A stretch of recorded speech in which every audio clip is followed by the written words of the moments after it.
সুলাইমান আলাইহিস সালাম আল্লাহ কি বললেন, আল্লাহ আপনি আমাকে একটু ক্ষমতা দেন। বলে কিসের ক্ষমতা?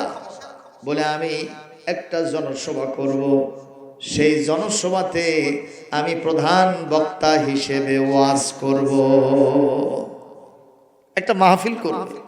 আজকে আমরা মাহফিল করতেছি, এখানে কি জিনেরা আসছে?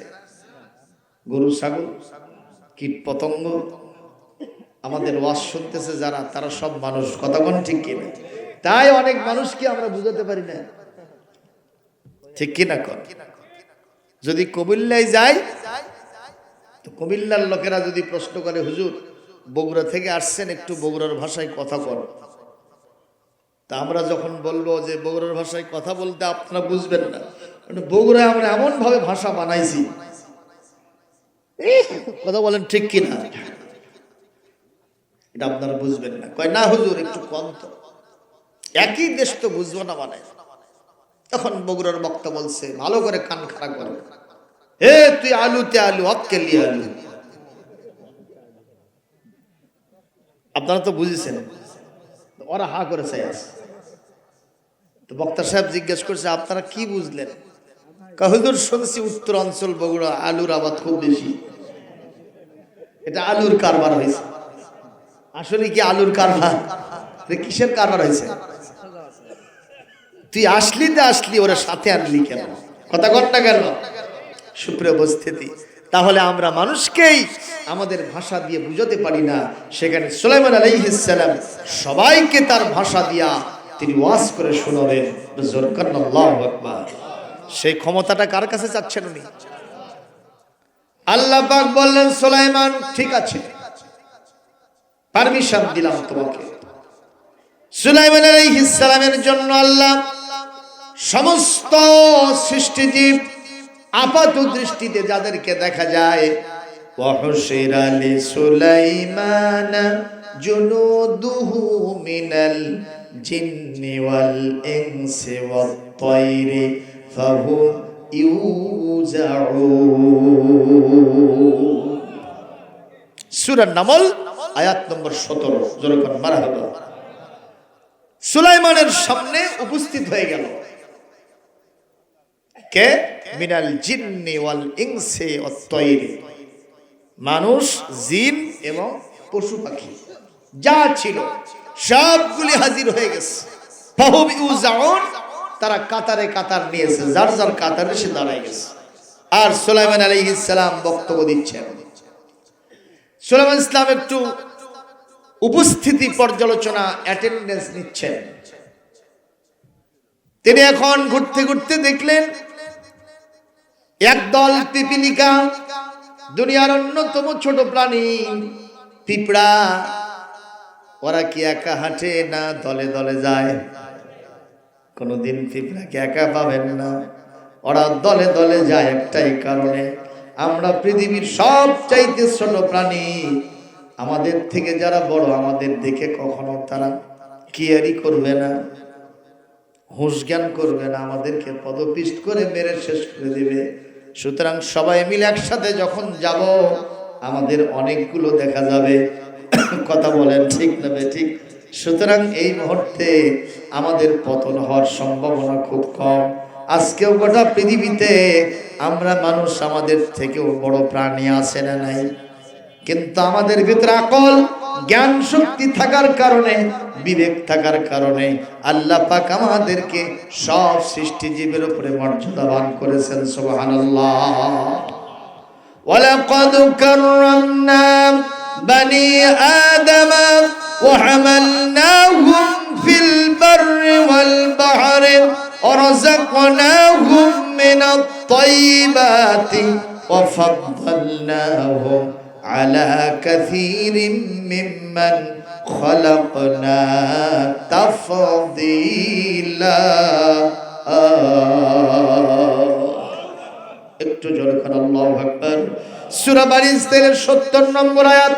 আল্লাহ পাক বলেন মানুষকে আমি সব সৃষ্টিজীবের চাইতে স্বতন্ত্র কিছু বৈশিষ্ট্য দিয়েছি, তাকে আমি মর্যাদা দিয়েছি, তাকে আমি মোকাররম করেছি, তাকে আমি অনারেবল করেছি, তাকে আমি সম্মানিত করেছি। জোরে কন্যা সুবহানাল্লাহ। আল্লাহ মানুষকে সম্মান দিল, অথচ মানুষ আল্লাহকে সম্মান দেয় না। দেন আপনার সম্মান আল্লাহকে? দেন? দেই না। বলবে কেন? কেমনে দিলাম না? আমার ভাইরা, আপনার কোন ওস্তাদ যদি, আপনার কোন পিতামাতা যদি আপনাকে কোনো কাজের নির্দেশ করে আর নিষেধ করে, নির্দেশিত কাজগুলো যদি করেন, তাহলে বোঝা যাবে আপনি বাপ মাকে সম্মান দিলেন। কথা কয় না? এমনি এমনি কি সম্মান হয়? আপনি হাঁটে যাচ্ছেন, মা আপনাকে বললো বাবা কিছুই চাই না রে, আমার এক বেড়ে আনা পান নিয়ে আসি, না সুবরি নিয়ে আসিব। কথা কয় না? আপনি যদি ওই পান আর সুবরি নিয়ে আসেন, তাহলে আপনার মাকে আপনি সম্মান দিলেন।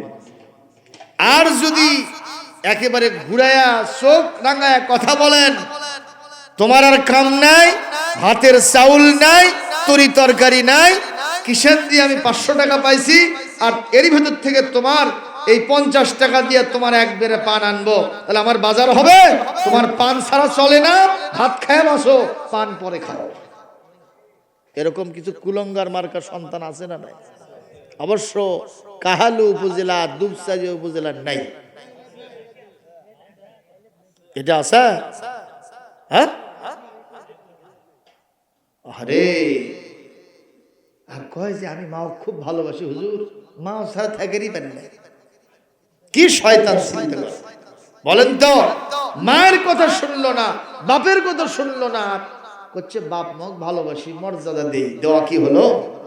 এটা যেমন হলো না আমার আল্লাহ, আমার আপনার রব, আমার আপনার খালেক এবং মালিক, আল্লাহর অবশ্যই কিছু নির্দেশনা আছে না নাই? বলেন ইন্নাল্লাহা ইয়া'মুরুকুম আন তুআদ্দুল আমানাতি ইলা আহলিহা।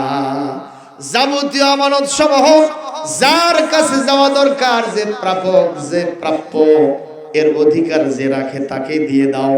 জোরে কোন সুবহানাল্লাহ। এর ভিতরে অনেকগুলি আছে, এর ভিতরে আমার আপনার সম্পদ আছে, আমার শরীরের পুরো অঙ্গ প্রত্যঙ্গ আমানত আমার কাছে কে রেখেছেন?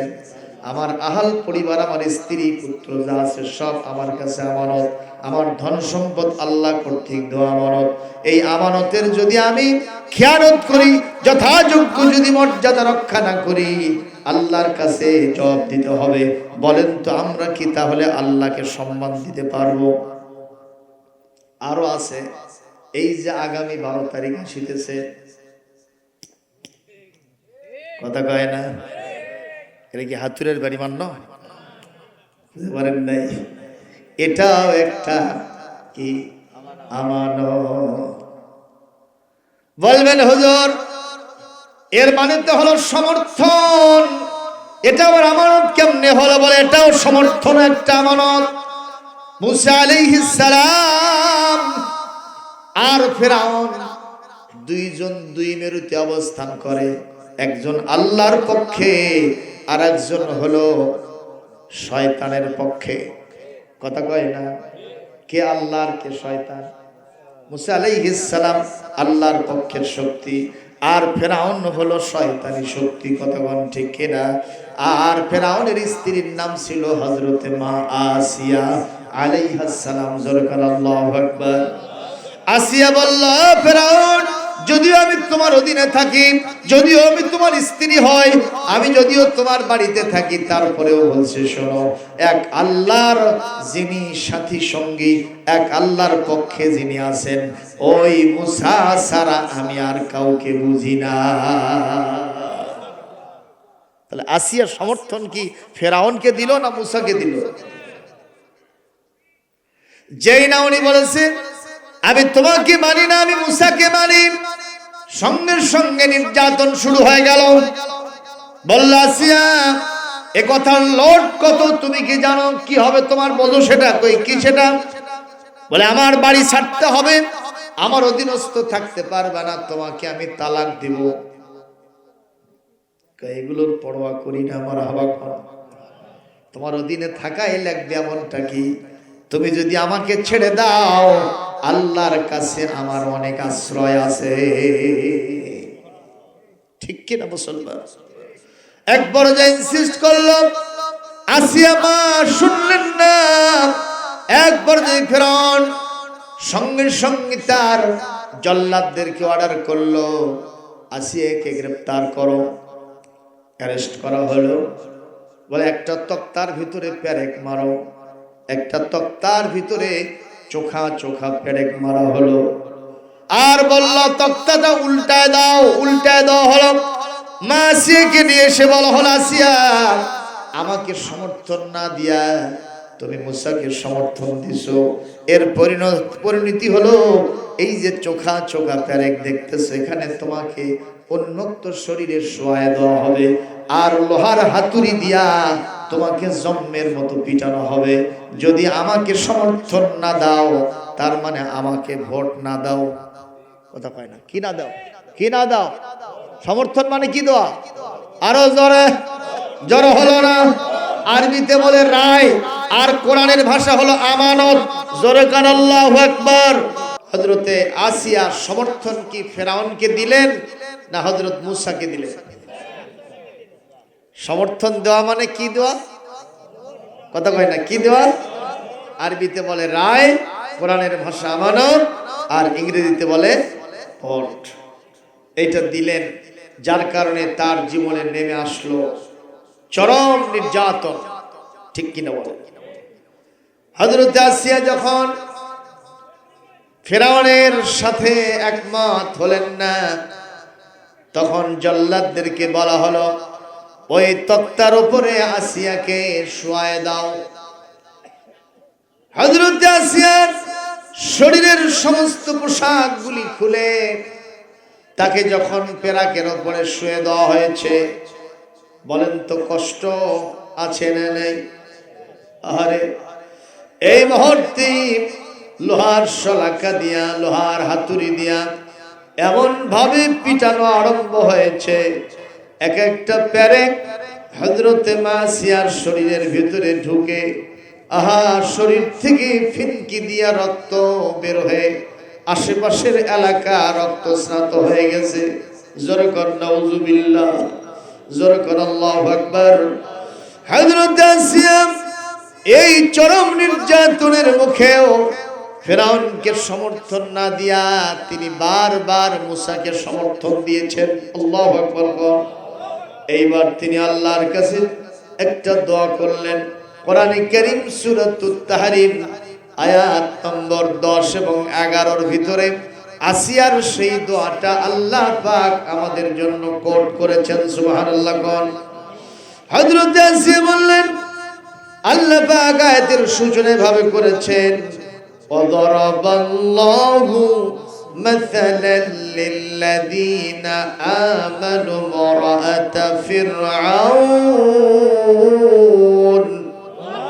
ইয ক্বালাত রাব্বি ইবনি লি ইনদাকা বাইতান ফিল জান্নাতি ونجني من فرعون وعمله ونجني من القوم الظالمين.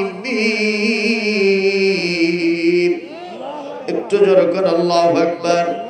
হযরত আসিয়া দোয়া করলেন, আল্লাহ এত মার, এত নির্যাতন আমি কিছুই মনে করি না, আপনি যদি আমার সাথে থাকেন। আল্লাহ গো, মেহেরবানি করে আপনি আমার জন্য আপনার নিকটে জান্নাতের ভেতরে একটা ঘর বানায় দেন, আর আমাকে ফিরআউন আর তার জালেম বাহিনীর হাত থেকে আপনি আমাকে রেহাই দেন, উদ্ধার করেন। আল্লাহ পাক তার এই দোয়াটাকে শুনেছেন না শুনেন নাই? যখন শুনেছেন কি শুনেন নাই?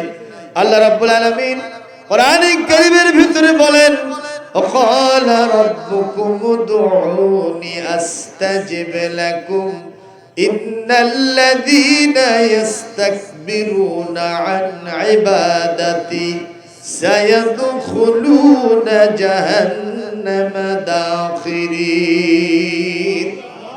একটু জোরে করেন আল্লাহু আকবার, আরো জোরে বলেন আল্লাহু আকবার। আল্লাহ পাক সূরা মুমিনের 7 নম্বর আয়াতের ভিতরে বলেন, আমি রব তোমাদের রব, তোমাদেরকে বলছি তোমরা আমাকে ডাকো, আমাকে দোয়া করো, আমার কাছে মুনাজাত করো, দোয়া করো। তোমার দোয়া করতে দেরি হবে, কারেন্টের মতো আমার কবুল করতে এতটুকু দেরি হবে না। এই নির্যাতিত অবস্থায় হযরত মাসিয়া যখন মুনাজাত করেছেন, আল্লাহর কাছে কারেন্টের মতো কবুল হয়ে গেল। আল্লাহ পাক বললেন, এ ফেরেশতারা, তাড়াতাড়ি করে আসমানের দরজাগুলি খুলে দাও, তাড়াতাড়ি করে বেহেশতের দরজাগুলি আমার আসিয়ার জন্য খুলে দাও। আমার আসিয়ার ঈমান বড় দামি ঈমান হয়েছে রে। আমার আসিয়া যখন এই নির্যাতনের কারণে বিদায় হয়ে আসবে, আমি তাকে শহীদ হিসেবে কবুল করে নিব। আমার আসিয়া যখন বিদায় হয়ে আসবে, আমার জান্নাতের নাজ নিয়ামত দেখে দেখে যেন পরওয়াজ করে আসতে পারে। আমার ভাইরা, এইভাবে আল্লাহ রাব্বুল আলামিন হযরত মাসিয়াকে জমিন থেকে শহীদ করে বিদায় করে নিয়ে চলে গেলেন। বলেন তো ক্ষতি কি আসিয়ার হলো না ফেরাউনের হলো? এখন কি পৃথিবীতে আসিয়া নামের লোক মহিলা খুঁজে পাওয়া যায় কি যায় না? মুসা নামের লোক পাওয়া যায় কি যায় না? কিন্তু বাংলাদেশে অনেক জেলাতে গেছি ভাইরে, কোথাও আমি একটা ফেরাউন খুঁজে পাই নাই। আজকের মাহফিলের মধ্যে আছে কেউ নাকি? দেখি কে আছেন, হাত তোলেন যে আমার নাম ফেরাউন। আছে কেউ? আবু জেহেল কেউ আছে? মোহাম্মদ আছে না নাই? আমাদের প্রত্যেকের নামের শুরুতে বরকাতান মোহাম্মদ। সুবহানাল্লাহ। মোহাম্মদ তরকিব করতে গেলে আরবি গ্রামারের তারকিব করতে গেলে মোহাম্মদকে আমরা মুবতাদা বলি না। মোহাম্মদ হলো ইসমুল লিতাবাররুক, এটা এমন একটা নাম যেটা বরকতের জন্য দেওয়া হয়। সুবহানাল্লাহ। সবার নামের শুরুতে বরকতের জন্য কি আছে? আল্লাহু আকবার, জোরে কোন। কিন্তু আবু জেহেল আছে, আবু লাহাব আছে, উতবা, শাইবা, ওয়ালিদ বিন মুগিরা, আখনাস বিন শুরাইক, এরপরে ওয়ালিদ ইবনে উকবা, এরপরে আপনার উবাই ইবনে খালদ এবং উমাইয়া ইবনে খালদ। এরা কি আছে? এই মুহূর্তে মঞ্চে এসে যদি কেউ বলে আমি আবু জেহেলের খালাতো ভাইয়ের, ফুফাতো ভাইয়ের, নানার, শালার, বোনটার, ভাগ্নের, মামুর, খালু, কত দূর গেছে ভাই? তারপরে কি জুতো স্যান্ডেল ওটি থাকবে না এটি আসবে? এ জোরে কোন কোথায় আসবে? এই যে বুড়া চাচাও কবে পাশি যখন একটা হাঁকাই রে, জোরে কোন ঠিক না বে ঠিক? এই পৃথিবীতে ইমাম হোসেনকে পাওয়া যায় কিন্তু ইয়াজিদকে পাওয়া যায় না। কারণ ইয়াজিদ যদিও একজন সাহাবীর ছেলে, সে যে ভূমিকা পালন করেছে পৃথিবীর সব মানুষের কাছে সে ঘৃণিত হয়ে গেছে। কোন হিন্দু, বৌদ্ধ, খ্রিস্টান, ফেরাউন, আবু জেহেল, নমরুদ কিংবা ওই যে বললাম ইয়াজিদ, এই নাম একটা হিন্দু রাখে না। যদি কাউকে 1 লক্ষ টাকা পুরস্কার দিতে চান তাও আপনারা রাখবেন, ঠিক কিনা? কিন্তু এখানেও যদি জিজ্ঞাসা করি হয়তো মুসা পাওয়া যাবে। আমি জিজ্ঞাসা করবো, আমি প্রত্যেক মাহফিলে একটা মুসা পাই। আসিয়া আছে না নাই কোন? এই মহিলা প্যান্ডেলে খোঁজ নিয়ে দেখেন, ওখানেও আসিয়া আছে। সুতরাং আমরা কি ফেরাউন পন্থী হব না মুসা পন্থী হব? আমরা কি আবু জেহেল পন্থী হব না নবী মুহাম্মদ রাসূলুল্লাহ পন্থী হব? বলি ইনশাআল্লাহ। আমরা কি ইয়াজিদ পন্থী হব নাকি ইমাম হুসাইন পন্থী হব? কারা কারা হুসাইন পন্থী হতে চান সর্বশেষ আবার দুটো হাত তুলে আল্লাহকে দেখা। লিল্লাহি তাকবীর, লিল্লাহি তাকবীর।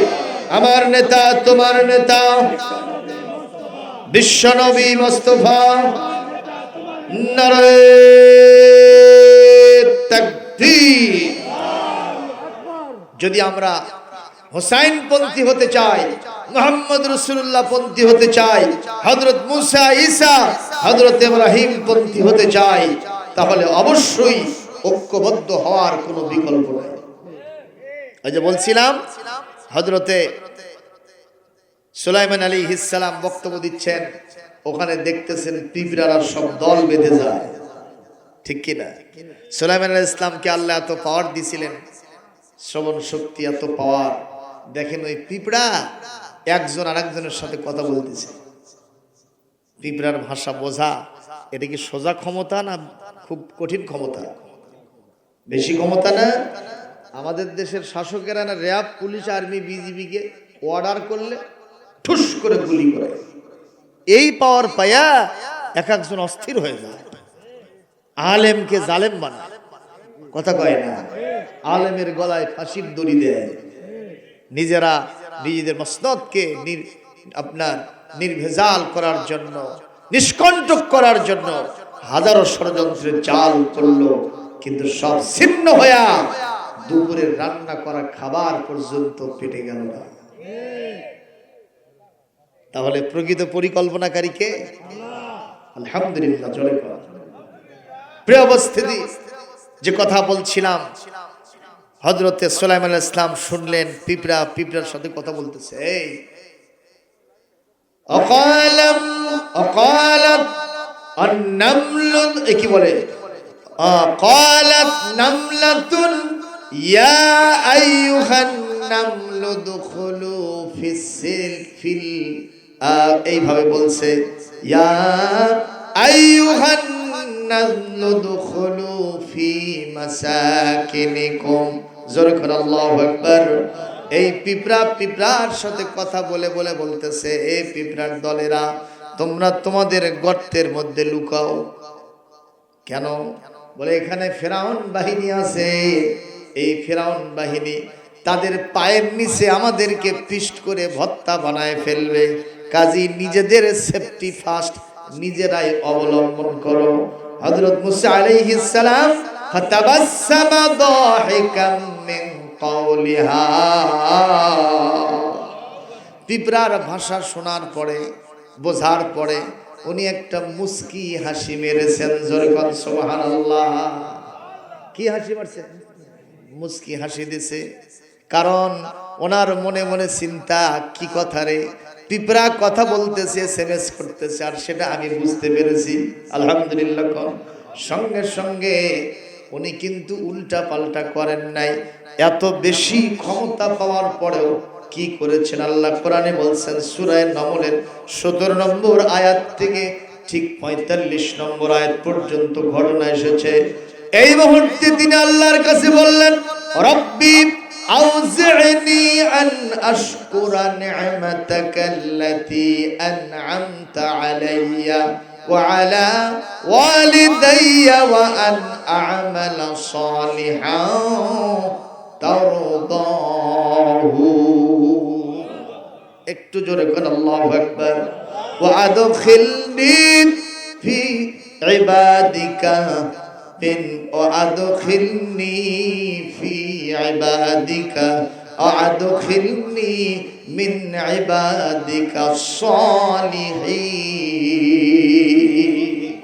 আল্লাহর কাছে দোয়া করলো, আল্লাহ এই যে ক্ষমতাটা আমি পাইছি, এ কারণে আমি যেন আপনাকে ভুলে না যাই, আমি যেন মাতবরি না করি, হিরোগিরি না দেখাই, বরং আপনার শুকরিয়া আদায় করার জন্য আপনি আমাকে শক্তি দান করেন, আর আপনার শ্রেষ্ঠ গোলামদের মধ্যে আমাকে আপনি দাখিল করেন।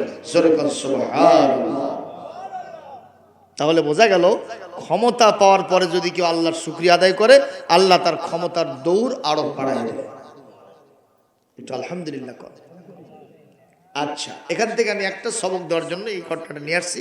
সেটা হলো, আপনারা যখন কোথাও ঢল হয়, বান বর্ষা হয়, 88 বন্যাতে এগুলো কি তো লেগেছিল? যারা মুরব্বী তারা বলতে পারবে। অথবা যখন কোনো বড় ঢল হয়, আপনি চড়ার মধ্যে যাবেন, যে দেখবেন অনেকগুলি পিঁপড়া সব এক জায়গায় লাগে, খুপড়ি লেগে আছে। এটা আমি নিজের চোখে দেখেছি। এতগুলি পিঁপড়া সব এক জায়গায় খুপড়ি লেগে ভাসতেছে। অথচ দেখলাম গরু ছাগল পর্যন্ত তোলে গেছে। কথা কয় না বাবা? যাচ্ছে গেছে না যায়নি? বাড়ি ঘর ভেঙে চুরমার হয়ে গেছে, অনেক দুর্বল মানুষ পর্যন্ত ভেসে গেছে। জোরে কোন ঠিক কিনা? কিন্তু দুনিয়ার ছোট প্রাণী পিঁপড়া কেন ধ্বংস হলো না? বলেন তো, কেন ধ্বংস হলো না? ওরা সবাই এক জায়গায় ছিল। হাদিস পড়েছি আপনাদের সামনে, ইয়াদুল্লাহি মাল জামাআ, এই পৃথিবীতে আল্লাহর সাহায্য জামাতি জিন্দেগি একতাবদ্ধ থাকার উপরেই আল্লাহর সাহায্য আছে। সুবহানাল্লাহ। আপনাদের এই গ্রামের নাম কি? ধান পূজা। গতকালকে মাহফিল হয়েছে, আমরা তাতে কোনো বাধা দেই না, ভালো কথা। আজকেও মাহফিল হচ্ছে, বাধা দেই না, আমরা তো মাহফিল করছি, আলহামদুলিল্লাহ কর। কিন্তু আমার কথা হলো, কোরআনের মাহফিল করতে গিয়ে যদি আমরা বিচ্ছিন্ন হয়ে যাই, তাহলে আমাদের পতন কিন্তু অবশ্যম্ভাবী। কথা বলেন ঠিক না ঠিক? আমি বলবো, মোশাররফ ভাই তিনিও বাংলাদেশের একজন জাতীয় সংসদের সাবেক সদস্য, তিনিও কাহালু নন্দীগ্রামের কৃতি সন্তান। আজকে যে দুইজন আসছিলেন তারাও কৃতি সন্তান।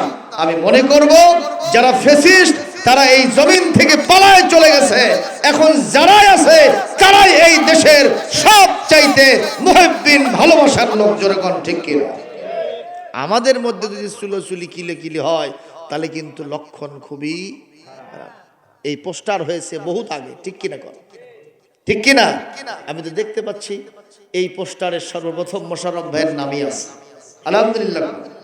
আমাদের এমন কি হলো, আমরা একই মঞ্চ তৈরি করব, সেখানে আমরা সবাই বক্তব্য দিব। মোশাররফ ভাই সবগুলো প্রোগ্রামে এই কথাই বলে আসছেন, আজকেও এনারা এটা বলে গেলেন। আমাদের ভিতরে আমরা চুলোচুলি কিলে কিলি করে দুই চারজন একেবারে এমন অবস্থায় হয়েছে, অনেক জায়গাতে লোক মরেই গেছে, অনেকে হাসপাতালে গেছে, আছে না নাই? কিন্তু আমরা কি এগুলো করব? এই কথাক্ষণ এগুলো করব? আজকে আমি কোরআন থেকে আয়াত তেলাওয়াত করেছিলাম, ওয়া কাইফা তাকফুরুনা ওয়া আনতুম তুতলা আলাইকুম আয়াতুল্লাহি ওয়া ফীকুম রাসূলুহু। তোমরা কিভাবে আল্লাহকে অস্বীকার করো, কোরআনকে অস্বীকার করো, অথচ বাজে বাজে তোমাদের সামনে কোরআনের আলোচনা হচ্ছে, কোরআন তেলাওয়াত হচ্ছে। কথা বল ঠিক না ঠিক? আল্লাহ পাক বলছেন, ওয়া মান ইয়াতাসিম বিল্লাহি ফাকাদ হুদিয়া ইলা সিরাতিল মুস্তাকিম। যারা আল্লাহকে, আল্লাহর রজ্জুকে, তার মানে এই কোরআনকে যারা কঠিন ভাবে ধারণ করে, একতাবদ্ধভাবে ধারণ করে, এরা কখনো বিচ্ছিন্ন হয় না, ওরা আল্লাহর হেদায়েতের রাস্তা সিরাতুল মুস্তাকিমে থাকে। এদের লাস্ট ডেস্টিনেশন, সর্বশেষ ঠিকানা আল্লাহর জান্নাত হয়ে যায়। জোরে বলুন সুবহানাল্লাহ। সুতরাং আজকে মাহফিল হয়ে গেল, আমরা কি বিরোধিতা করব কারো? যখন করব, আমরা যদি দেশকে ইসলামী রাষ্ট্র করতে চাই, শুধু এই কয়জন দিয়ে হবে নাকি সবাইকে সাথে নিতে হবে? অন্তত সংখ্যাগরিষ্ঠ নিতে হবে, ঠিক কিনা? এই জন্য আমার এ ঘর ভাঙিয়েছে যারা, আমি বাঁধি তার ঘর, আপন করিতে ঘুরিয়ে বেড়াই, যে করেছে মরে পর। এটা আমার রাসূলের ইরশাদ নামা ছিল, আহসিন ইলা মান আসা ইলাই। যে তোমার দিকে পাথর মারতেছে, তুমি তাকে ফুল দিয়ে বরণ করে নাও। আজকে আমরা কলিজা ভরা মহব্বত নিয়ে গত দিনে যারা বিচ্ছিন্ন হয়ে মাহফিল করেছেন, আমরা তাদের জন্য দোয়া করব। আমরা তাদের জন্য কোনো বদদোয়া করব না, গালি দিব না। আমরা কোরআনের ভিত্তিতে ওয়াতাসিমু বিহাবলিল্লাহি জামিআ, এই যে আমাদের ফয়সাল সাহেব সে আয়াত এখানে পড়ছেন, তোমরা আল্লাহর রজ্জুকে সবাই মিলে আঁকড়ে ধরো। তার মানে আল্লাহর রজ্জু মানে কোরআন। সুবহানাল্লাহ। এইটা তোমরা সবাই মিলে ধারণ করো, অবশ্যই তোমাদের ঠিকানা আল্লাহর জান্নাত হয়ে যাবে। তোমাদের ভিতরে ঐক্যবদ্ধ পরিস্থিতি সৃষ্টি হবে, তোমরা কেউ বিচ্ছিন্ন হবে না। একজন কবির একটা আফসোস আছে, এইটা করেই আমি শেষ করে দিচ্ছি, কষ্ট হচ্ছে আপনাদের মনে হয়। আমাদের প্রভু এক নবীর উম্মত, জীবন বিধান এক, ওই শিবানী কোরআন। তবে কেন এখনো হে মুসলমান এক করিয়া হো ভাই, বাইতুল্লাহ এক, মদিনা শরীফ এক, উহুদ পাহাড় এক, বদরের মাঠ এক, ঠিক না? একটা তো জীবন আর মরণ তো একবার, ঠিক না? একটা তো জীবন আর মরণ যে একবার, একসাথে মিলে মিশে একটাই পথ। আমাদের প্রভু এক নবীর উম্মত, জীবন বিধান এক, ওই শিবানী কোরআন। তবে কেন এখনো হে মুসলমান এক হো ভাই। রাজি আছি নাকি কমজে এই তুর্গের আমাকে সবা বড় হসরে সকাল বেজে এগুলো কর, তাহলে আবার শুরু হবি কবিতা। তাহলে এবার আমরা বড়টা নিয়ে আসবো, আমরা হাফিজুর রহমান সিদ্দিকী গান, আপনারা কোনো তারেক মনোর গান, এটা নিয়ে যদি সারা জীবন যায়, ওই যে খেতা পারতে সারাদিন সারা রাত গেছে, শোয়া হবি কখন? এই কথা কোন ঠিক কিনা? সুতরাং আমরা অবশ্যই একতাবদ্ধ থাকবো ইনশাআল্লাহ।